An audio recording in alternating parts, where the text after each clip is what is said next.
예, 기쁘시죠? 네, 제가 설교하기 전에 어지간해서 찬양 잘 안 하는데 설교가 짧기 때문에 찬양까지 한 겁니다.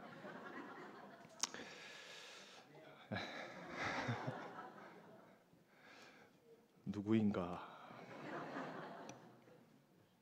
예, 청년들은 짧은 거 좋아해요. 예.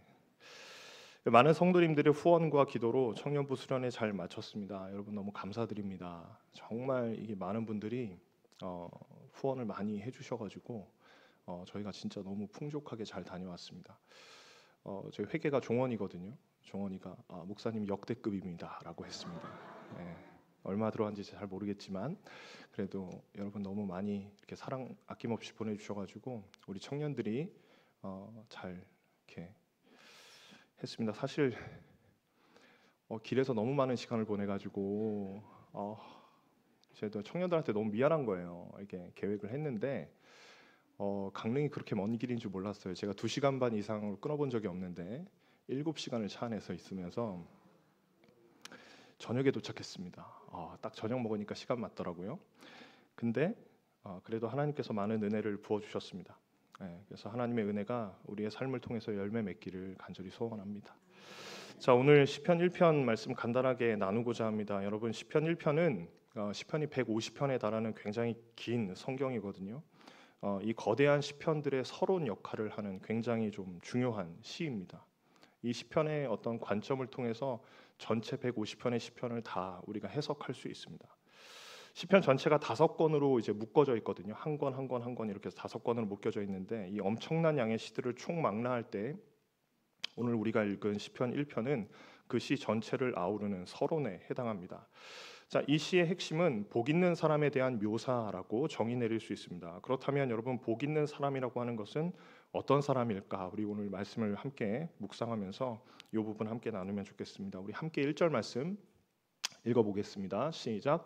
복 있는 사람은 악인들의 꾀를 따르지 아니하며 죄인들의 길에 서지 아니하며 오만한 자들의 자리에 앉지 아니하고. 1절만 읽으시면 됩니다. 자, 시인은 이 시의 포문을 열면서 복 있는 사람에 대해서 관심을 두고 있습니다. 자, 여기서 복 있는 사람이라고 하는 것을 우리가 조금만 의역하면 행복하다라는 의미입니다. 그러니까 우리식으로 이 대목을 좀 번역한다면 행복한 사람이요, 이 정도로 번역할 수 있을 것 같아요. 행복한 사람이야, 이런 사람이 행복한 사람이지, 이러면서 이렇게 시적으로 표현하고 있는 거예요. 이제 시인은 어떤 사람이 행복한 사람인가에 대해서 이야기를 해야만 합니다. 그런데 1절을 우리가 가만히 읽어보면 행복한 사람에 대한 묘사가 드러나지 않습니다. 성경을 통해 볼 때 이 행복과 어울리지 않는 사람들이 세 부류로 등장을 하죠. 이 사람들을 우리가 한번 보면 악인, 죄인, 오만한 자, 이렇게 이제 서술이 되고 있습니다. 그러니까 이게 시적으로야 뭐 이렇게 통용되는 이야기지만 이게 서술이라면 그다지 어울리지 않는 표현입니다. 행복한 사람이요라고 시작해놓고는 악인들, 죄인들, 뭐 오만한 자들 이렇게 이야기하고 있다는 거죠. 여러분, 어쩌면 시인은요, 행복을 설명하는 가장 좋은 방법으로 불행에 대해서 묘사하고 있는지도 모르겠습니다. 어떤 삶이 불행한지를 알면 우리 진실로 행복한 것이 어떤 것인지도 알 수 있습니다. 조금 더 유심히 살펴보시죠. 우리 1절을 가만히 읽어보면요, 복 있는 사람이라고 하는 표현은 단수로 되어 있습니다. 하나라는 거죠. 복 있는 사람들이라고 되지 않고 복 있는 사람이라고 이야기합니다. 근데 나쁜 존재들은 다 복수로 표현이 되어 있습니다. 악인들이라고 되어 있고 죄인들이라고 되어 있고 오만한 자들이라고 표현되어 있습니다. 누가 더 많다는 겁니까? 나쁜 사람들이 더 많다는 겁니다.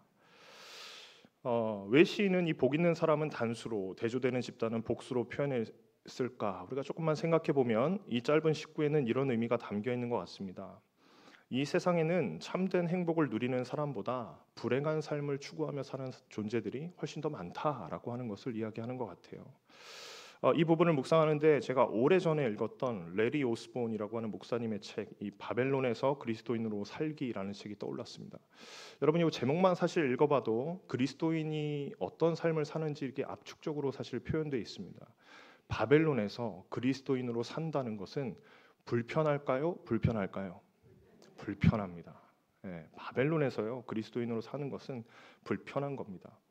이 오스본 목사님은 오늘날의 그리스도인들이 다니엘과 같은 상황 가운데 있다라고 이야기하거든요. 이 바벨론에서 이 제국에서 포로로 살았던 대표적인 인물이 다니엘 아닙니까? 이 다니엘 같은 사람들을 가리켜서 이야기를 풀어내고 있습니다. 세속 사회라고 하는 현대의 바벨론 속에서 신앙을 굳게 지키며 담대하고 지혜롭게 살아가는 삶에 대한 이야기가 이 책 안에는 좀 담겨 있습니다. 시인은 왜 행복한 사람을 설명하면서 이렇게 불행한 사람들을 쭉 열거하고 있을까? 마치 그들은 바벨론과 같이 좀 강력한 영향력을 가지고 있기 때문이라고 설명하고 있는 거예요.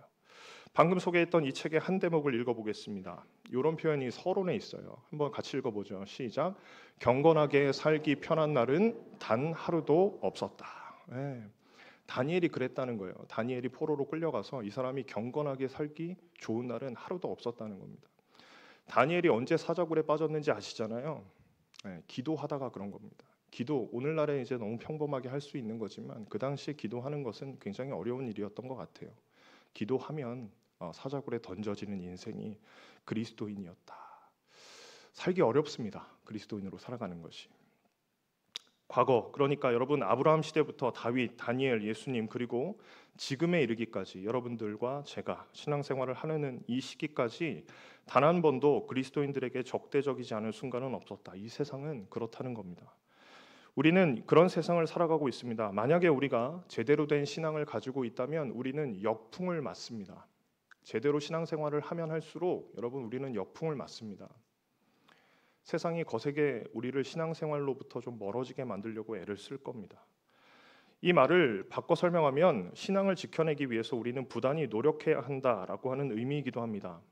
힘겨운 상황에서 믿음의 발걸음을 멈추지 않으시는 저와 여러분 되시기를 간절히 소망합니다. 자, 이어지는 2절에서 시인은 복 있는 사람에 대한 긍정적인 서술을 딱 한 줄로 풀어냅니다. 함께 2절을 읽어보겠습니다. 시작. 오직 여호와의 율법을 즐거워하며 그의 율법을 주야로. 여러분 눈치가 좀 빠르신 분들은 2절에 반복되는 식구가 있다라고 하는 것을 아실 거예요. 율법이라고 하는 단어가 반복됩니다. 율법이란 간단하게 이야기하면 하나님의 말씀을 의미합니다. 그러니까 하나님의 말씀을 즐거워하고 하나님의 말씀을 주야로 묵상한다. 그러면 1절과 2절을 연관해서 우리가 좀 살펴보면 행복한 사람과 불행한 사람이 대조되는 지표가 하나 있다는 것을 알 수 있어요. 여러분 행복과 불행을 가르는 지표는 뭐냐면 하나님의 말씀입니다. 하나님의 말씀을 가지고 있냐, 가지고 있지 않느냐에 따라서 행복과 불행이 갈라지는 거예요. 세상으로 치면 도덕과 윤리의 잣대 혹은 경제력의 유무가 아니고 하나님의 말씀이 있냐 없냐로 행복과 불행이 갈라진다는 겁니다. 여러분 만약에 출근하는 직장인에 대해서 생각하기 전에 1절과 연관지어 생각하면 우리가 살아가는 세상에는 이 말씀을 가까이 하는 사람보다도 말씀을 가까이 하지 않는 사람들이 훨씬 더 많다는 뜻이기도 하죠. 죄인들과 악인들과 오만한 자들이 가득한 것이 이 세상이라는 거예요. 아무도 하나님의 말씀을 묵상하지 않습니다. 그럴 시간도 없지만 그럴 필요성도 못 느끼는 사람들 속에서 우리 청년들이 살아가고 여러분들이 살아가는 겁니다. 여러분 그 시대 속에서 그리스도인들은 어떻게 묵상을 할 수 있을까요? 어떻게 하나님의 말씀을 가까이 할 수 있을까요? 이런 생각을 좀 해봤어요. 우리 내일 아침에 피곤한 몸을 이끌고 우리 청년들이 출근을 할 텐데 만약에 출근하는 직장인이라면 당신은 남들보다 30분 정도 일찍 일어나서 하나님의 말씀을 읽어낼 수 있겠습니까? 이런 질문이 발생되죠. 내 친구들과 내 주변에 있는 모든 사람들이 스펙을 쌓기 위해서 30분 정도 일찍 와서 영어 공부를 막 하고 있는데 당신은 그 와중에 성경책을 펴고 하나님의 말씀을 먼저 읽을 수 있겠습니까? 만약에 여러분 우리 청년들이 그렇게 살아간다면 이 청년들이 속으로 그렇게 생각하지 않겠어요? 내 인생이 뒤처지고 있구나. 내 친구들은 다 영어 공부하고 아침부터 일찍 일어나서 일본어도 공부하고 체력 단련을 하고 이렇게 살아가는데 나는 하나님의 말씀을 붙잡고 있다니. 학업을 하고 있는 학생이라면 남들보다 30분 정도 일찍 학교에 도착해서 먼저 말씀을 묵상할 수 있겠는가? 그리고 시험 기간이 됐을 때도 여전히 하나님의 말씀을 먼저 붙잡을 수 있겠는가? 그런 용기가 필요한 것이 그리스도인들에게 주어진 어떤 책무가 아닐까라는 생각을 합니다. 어렵죠. 어려워요. 예, 어려운 거 맞는 것 같아요. 여러분 시인이 이전에서 뭐라고 표현하냐면 그의 율법을 주야로 묵상한다 이렇게 표현했습니다. 주야 이게 번역하면 밤과 낮, 낮과 밤이라는 뜻입니다. 낮과 밤 크게 두 가지로 해석할 수 있다고 저는 생각합니다. 첫째로 시간적인 의미에서는 항상이라고 번역이 되죠. 꾸준히 하나님의 말씀을 묵상합니다라고 하는 표현을 쓰기 위해서 아마 주야로 묵상한다라고 이야기한 것 같아요. 근데 여러분 주야라고 하는 것을 질적인 측면으로 한번 생각해 보면 의미가 조금 더 다가옵니다. 낮은 묵상하기에 알맞은 시간대입니다. 전기가 없던 고대 시대를 한번 생각해 보십시오. 낮엔 햇빛이 있잖아요. 햇빛이 있으면 말씀 묵상하기가 좋아요, 나빠요? 좋아요. 책이 잘 보여요. 근데 여러분 밤이 되면 어떻게 돼요? 책이 잘 안 보이죠. 그때부터는 대가가 달라요? 따라요. 피곤해서 그래요.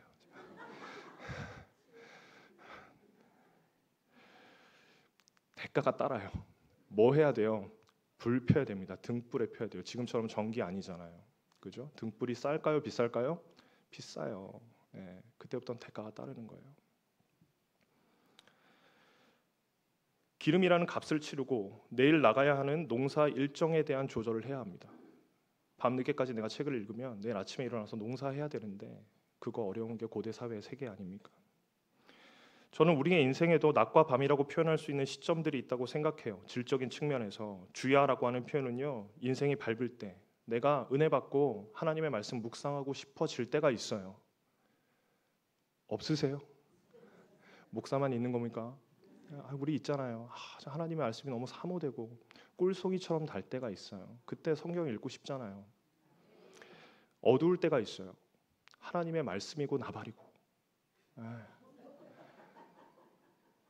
목사도 그럴 때 있어요. 오늘은 다 제끼고 1박 2일만 볼 거야. 이럴 때 있습니다. 목사라고 우리 담임 목사님 좀 다르신데 목사님은 우리 담임 목사님 뭐 성경 이야기 나오면 이렇게 기가 저는 1박 2일 얘기 나오면 이렇게 좀 달라요. 예. 근데 뭘 이야기하고 싶은 겁니까? 낮과 같은 순간과 밤과 같은 순간이라 하더라도 기복 없이 하나님의 말씀을 붙잡을 용기가 우리에게 필요한 것이다라고 이야기하는 겁니다. 사랑하는 청년 여러분 그리고 성도 여러분 하나님의 말씀을 가까이 하십시오. 어떤 순간에도 그 말씀은 절대 여러분들을 배신하지 않습니다. 그렇다면 어떻게 인생이 어두울 때나 밝을 때 모두 하나님의 말씀을 묵상할까? 이 말씀을 묵상하는 사람은 어떤 인생의 결실을 맺게 될까? 우리 3절 말씀 한번 읽어보겠습니다. 3절입니다. 시작. 그는 시냇가에 심은 나무가 철을 따라 열매를 맺으며 그 잎사귀가 마르지 아니함 같으니 그가 하는 모든 일이 다 형통. 시인은 이 대목에서 복 있는 사람을 나무에 빗대 설명합니다. 이 나무가 심기운 자리가 어디냐 하면 시냇가죠. 나무를 살게 하는 것은 물인데 시내는 물이 넉넉해서 마를 일이 없다라고 하는 것을 암시합니다. 즉 시냇가에 심긴 나무는 철을 따라서 열매를 풍성하게 맺게 된다는 거죠. 여러분 그렇다면 이 시내는 우리의 공급원이 되시는 하나님을 가리킨다 말할 수 있습니다. 시내는 하나님이에요. 우리가 하나님 앞에 연결이 돼 있으면 우리는 그로부터 힘과 능력을 얻습니다. 용기도 얻습니다. 장애물을 지나칠 힘도 얻는 겁니다. 나무가 살 수 있는 방법은 그것뿐이에요. 여러분 성경의 세계관에서 아담 이후의 사람들이 크게 두 갈래로 갈라집니다. 저는 이것을 가인의 문화와 셋의 문화라고 보는데 가인의 문화는 하나님으로부터 이 공급원이 끊긴 사람들이 어떤 삶의 양식을 갖고 어떤 삶의 방식을 가지고 살아가는가에 대해서 묘사하고 있다고 봐요. 여러분 하나님으로부터 공급이 끊긴 사람들은 어떻게 살까요? 이게 이제 제 누구 표현인지는 잘 모르겠지만 이렇게 물고기가 물 밖으로 이렇게 건져지면 오래 살 수 없습니다. 잠깐은 살지만. 근데 마치 인간이 이런 것 같다는 거예요. 하나님 안에서 있던 존재가 물 밖으로 내던져지면 이렇게 오래 살 수 없다. 그럼 이 물고기가 살기 위해서 해야 되는 일이 무엇이냐면 다른 물고기 몸에 붙어 있는 물을 빨리 자기한테로 가져와야 되는 겁니다. 그래서 덕지덕지 묻혀야만 살 수 있어요. 그게 꼭 이 세상의 방식인 것 같아요. 나만 살면 되는 거죠. 나만 살면 되는 거예요. 나만 살면 되기 때문에 다른 사람에게 있는 물을 아낌없이 가져와야 됩니다. 착취가 벌어지고요. 인간을 인간으로 대하지 못하는 사회가 발생하는 겁니다. 근데 하나의 존재가 또 하나 있어요. 끊임없이 자신을 강하게 해서 구원을 이루려는 사람들의 문화의 전형을 우리가 가인의 문화라고 한다면 성경이 강조하는 인생의 방식도 하나 있습니다. 그것이 뭐냐면 하나님의 언약을 믿음으로 바라보는 세세 문화입니다. 하나님의 언약 가운데서 살아가는 사람들이 있는데 그 대표적인 인물이 누구냐 하면 아브라함입니다. 여러분, 아브라함은 행위로 구원을 받은 사람이 아니고 믿음으로 구원을 받은 사람이죠. 아브라함은 거대 도시 문명을 떠나서 믿음으로 하나님의 말씀에 반응했던 인물입니다. 그는 무자했지만 하나님께서 그를 통해 큰 민족을 이루셨습니다. 아브라함은 시냇가에 심기운 나무가 확실한 것 같습니다. 성경은 이 거시적인 측면으로 본다면 이 두 세계관의 충돌을 보여주는 것 같아요. 그러니까 자신의 힘을 끊임없이 강하게 만드는 사람들의 자손과 그리고 하나님의 언약을 붙잡고 살아가는 사람들의 충돌을 다루고 있는 것 같습니다. 하나님의 말씀을 가까이 하지 않으면서 하나님과 떨어져 살아가는 존재, 그리고 하나님의 말씀을 묵상하면서 살아가는 소수의 사람들이 성경에 등장합니다. 세상적인 측면에서 바라보면 악인들이 승리할 것 같습니다. 그들의 무기는 무섭고요, 그들은 강합니다. 마치 그들에 비하면 믿는 사람들은 메뚜기와 같은 존재처럼 느껴지기도 합니다. 그런데 성경은 그 결과에 대해서 어떻게 이야기할까? 우리 함께 4절 말씀 읽어보겠습니다. 4절입니다. 시작. 악인들은 그렇지 아니하며 오직 여러분, 겨가 뭔지 아십니까? 저는 서울 사람이라서 잘 몰라서 겨. 이 세 번역은 겨를 쭉정이라고 번역합니다. 후 하고 불면 확 날아가 버려서 그 흔적조차 찾지 못하는 것이 겨이고 쭉정입니다. 어릴 때 불렀던 찬양이 있습니다.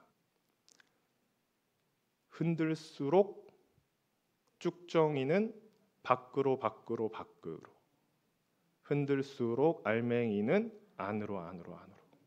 그죠? 그렇대요. 저 뭐 농사를 제가 잘 안 져봐가지고 몰라요 잘. 근데 이게 뭘 나타내고 싶은 거냐면 시인은 주석에 따르면 참을 수 없는 존재의 가벼움을 이야기한대요. 확 불어버리면 날아가 버리는, 되게 영원할 것처럼 보였고 되게 강할 것처럼 보였던 이 악인들인데, 그리고 숫자도 훨씬 더 많았는데 그 사람들은 후 불면 날아가 버리는 겨와 같은 존재였다. 여러분, 그러한 사람들은 잠시지만 이 땅의 유행을 선도하고 화려하고 또 굉장히 많은 영향력을 가지고 있다는 것을 성경이 드러냅니다. 그런데 이 시가 다 끝나기 전에 그들의 인생은 굉장히 소박하게 마무리됩니다. 영원의 시간 앞에 악인들이 설 자리가 없습니다. 반면 시냇가에 심기운 나무는요, 철을 따라서 자라나는 과정들이 계속해서 이어집니다. 심기운 나무는 봄이 되면 새싹을 틔우고요, 열매를 맺는 과정을 쉬지 않습니다. 때로는 겨울이 와요. 겨울에는 나무가 앙상하죠. 소망이 없어 보입니다. 다 죽을 것처럼 보입니다. 그러나 그들은 시냇가에 심겼기 때문에 그 겨울을 지나고 봄을 소망할 수 있습니다. 저는 우리 사랑하는 청년들이 시절을 쫓아 과실을 맺는 그런 신앙인들이 되기를 소원합니다. 잠깐 반짝이다 사라져버릴 이 세상에서의 삶의 방식을 붙잡고 아둥바둥하는 인생이 아니라 시대가 변해도, 이 세대가 변해도 결코 변하지 않을 하나님의 말씀 붙잡고 이 사계절을 느끼면서 성장하는 복된 인생들이 되길 바랍니다. 그렇습니다. 여러분, 시냇가에 심기운 나무가 되기 위해서 우리가 할 일은 하나님의 말씀을 즐거워하는 것입니다. 하나님의 말씀을 주야로 묵상하는 것입니다. 그 말씀을 지켜내기 어렵고 듣기 어려운 순간에도 늘 담아두어야만 합니다. 말씀이 우리의 유일한 기준이 되어야 하고 그 말씀을 토대로 나의 삶을 움직일 수 있어야만 합니다. 때때로 그 말씀이 조금 버겁게 느껴진다고 하더라도 그것에 순종하는 것이 지혜임을 기억하며 시냇가에 심기운 나무와 같이 풍성한 열매 맺으시는 저와 여러분 되시기를 간절히 소망합니다. 말씀을 마무리합니다. 여러분, 요한복음 15장에는 예수님께서 자신과 제자들을 비유적으로 설명하신 굉장히 유명한 부분이 나옵니다. 우리 이 부분을 함께 읽고 말씀 마무리하겠습니다. 요한복음 15장 5절입니다. 시작. 나는 포도나무요 너희는 가지라. 그가 내 안에 내가 그 안에 거하면 사람이 열매를 많이 맺나니 나를 떠나서는 여기서 나는 예수님을 가리키고 너희는 제자들을 가리킵니다. 즉 예수님은 포도나무고 제자들은 가지입니다. 여러분, 재미있는 것은 예수님께서 제자들에게 야 너희는 열매를 많이 맺어야 된다라고 이제 협박하지 않으세요. 열매 못 맺으면 다 죽는다 이렇게 말씀하지 않으시고 굉장히 재미있게 표현을 하시는데 그게 뭐냐면 포도나무이신 예수님께서 가진 제자들에게 주시는 명령이 되게 단순합니다. 그게 뭐냐면 내 안에 거하라 이렇게 이야기를 하세요. 내 안에 거하라. 여러분 가지는 줄기가 없이 스스로 열매를 맺을 수 없는 존재입니다. 그렇다면 가지가 해야 될 일은 뭐냐면 포인트가 정확해야 돼요. 열매를 맺기 위해서 노력할 것이 아니고 어디에 붙어 있어야 되는 거예요? 줄기에 딱 붙어 있어야 돼요. 그 줄기는 누굽니까? 예수님이에요. 예수님께 딱 붙어 있는 것이 저와 여러분들의 일입니다. 근데 오늘 본문에 따르면 그렇게 딱 붙어 있는 방식이 뭐라고 하는 거예요? 하나님의 말씀을 붙잡으라라고 이야기하는 거예요.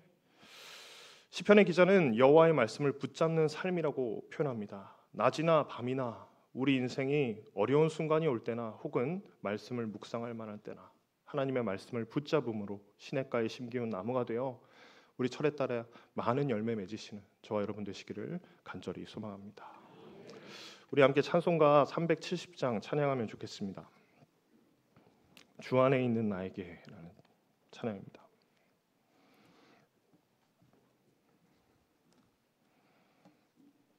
찬송가 370장입니다.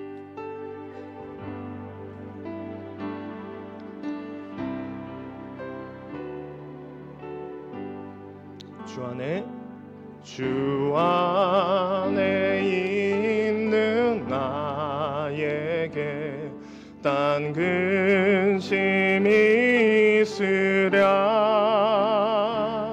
십자가 밑에 나가 내 짐을 풀었네.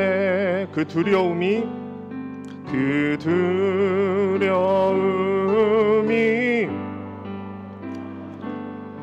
내 기도 되었고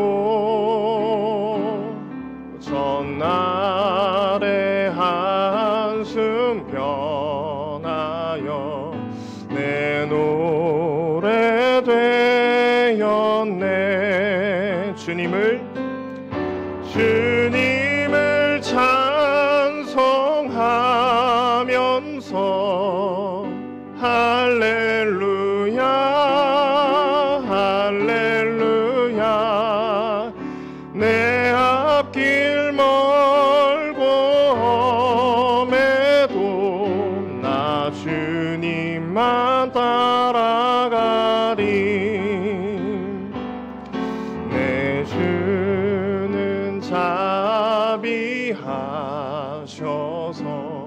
늘 함께 계시고 내 궁핍함을 아시고 늘 채워주시. 우리 4절 찬양합니다. 내 주와 맺은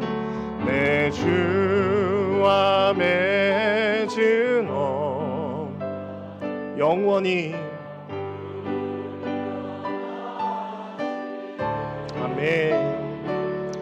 그 나라 가기까지는 늘 보호하시네.